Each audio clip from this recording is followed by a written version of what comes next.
I found this here, and I thought this was absolutely hilarious. Carlos Fiores over on the X said, if Snyderverse is restored, look, because of course the Snyderverse is going to be restored, right? Right? The Snyderverse is obviously going to be restored. He says, I hope Zack Snyder gives Sasha Calle a second chance to reprise her role as Supergirl within the Snyderverse.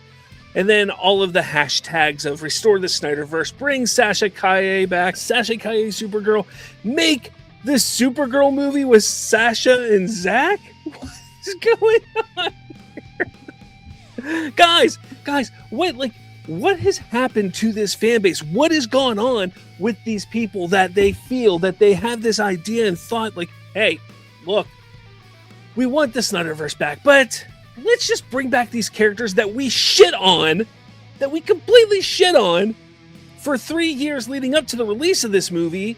And then when the movie came out, we didn't go and see it because we were quote-unquote boycotting it because it wasn't the Snyderverse. It wasn't what Zack Snyder wanted. But let's give a shot to one of the characters that we shit on. Let's do that. You know what, Zack Snyder?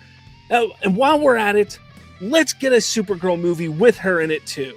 That is the delusion of this fan base, of that fan base. And it's wild to me. It is completely and utterly wild to me that they think for even a second that anybody takes them seriously.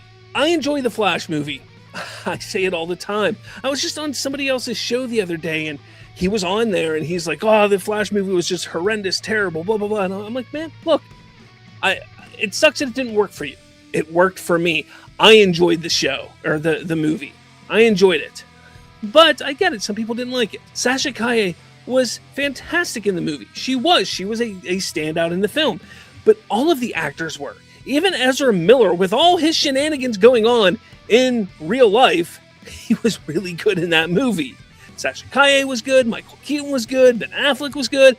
Any character that was in that movie did a damn good job in that film. Does that mean that, well, now we have to rewrite history and make it seem like the Snyderverse fans were fans of that film and bring her back? Well, no.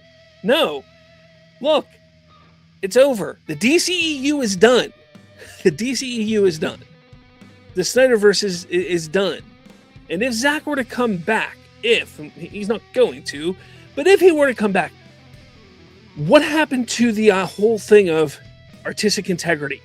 What happened to the whole thing of let an artist make what they want to make? It just goes back to show you that it's never about what Zack wanted. It's never been about what the artist wants. It's about what that individual fan of that fan base has always wanted. And that is a damn shame. We have this one. Look, we talked about this on my channel not too long ago.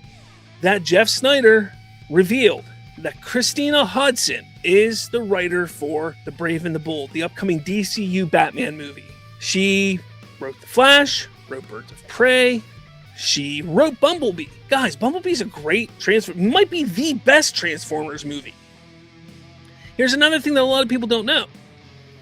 She right now is going to be working with Ron Howard. Ron Howard, one of the greatest, the best directors in Hollywood. She's writing a script working with Ron Howard. A director of that caliber doesn't typically work with shitty writers. That's just my assessment when I take a look at what people of that caliber have done. But that's besides the point. James Gunn has also come out and supported Christina Hodson. Now, this professor says, LMAO, this is going to be a disaster. Congratulations, Jimmy Gunn. The DCU is dead. The DCU is dead. How many times have we heard this now over the last, 3-4 years? When it was in 2022 they got announced, so it's been 3.5 years, something like that now. How many times have we heard this? That James Gunn's DC universe is dead. It comes down to this whole idea that they just don't want what he's dishing out or what he's going to bring. And I get it. Not everything is for everyone. And that's fine. That is completely fine.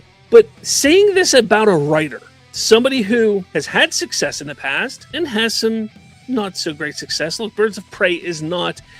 I know some people don't like it. I don't think it's the worst of the DCEU. It's not the best either. The Flash, I enjoy The Flash. The problem with the Flash movie is not the script. Let's make sure that is known. The problem with the Flash movie is not the script. Birds of Prey, not the worst of the DCEU. Bumblebee, the best Transformers movie, in my opinion. So when you take a look at her track record, she isn't a terrible writer. Oh, but John Campea said, I don't fucking care what John Campea says. John Campea is saying things to just get a little bit of noise around him so people will click on his channel. He does it. He knows he's been doing this long enough. He knows how to do that. But let's face it. Let's honestly step back and face it, okay? These people find any reason to hate on DC. And when they see the writer who wrote The Flash and Birds of Prey, 2 movies that didn't do very well at the box office, well, it's obviously all her fault. She's the reason this all fell apart. She's the complete reason. Like, oh man, that means this Batman movie is going to crash and burn. It's going to be a complete failure. Because that's what they do. They find any little reason, any little thing that they can possibly find, and they want to jab it in there and make it their whole reason for existence. And it's pathetic. Truly, truly pathetic.